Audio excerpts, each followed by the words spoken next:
It was here at Jerusalem, in the aftermath of the First Crusade, that a new knighthood was born.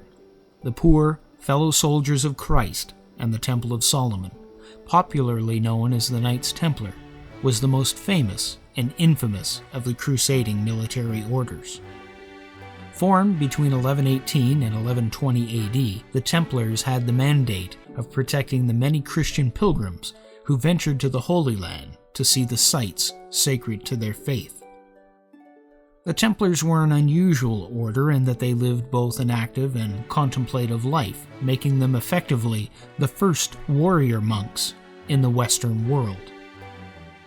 As such, the Templars quickly expanded beyond their role as protectors of pilgrims and played a vital role in many battles of the Crusades. Although they suffered more defeats than they celebrated victories, the Templars are nonetheless remembered as Christendom's most fearless military force. There have been many books written about the Templars in recent years.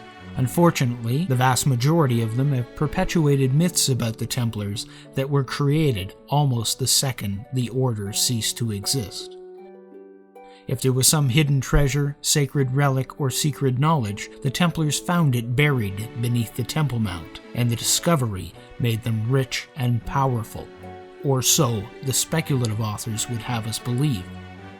However, the true story of the Templars and their rise to wealth and power is every bit as fascinating as the speculative stories, because it shows us that for all their piety and dedication to their faith, the Templars were every bit as prone to human greed as their secular counterparts.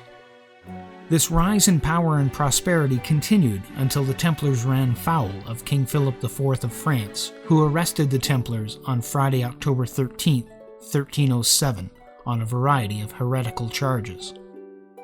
Philip had the Templars tortured in order to extract confessions of guilt, and many of their number were ultimately burned at the stake. In Nobly Born, I present this fascinating story about the Templars in both pictures and prose, as we examine not only the history of the Knights Templar, but the history of the complex world in which they operated.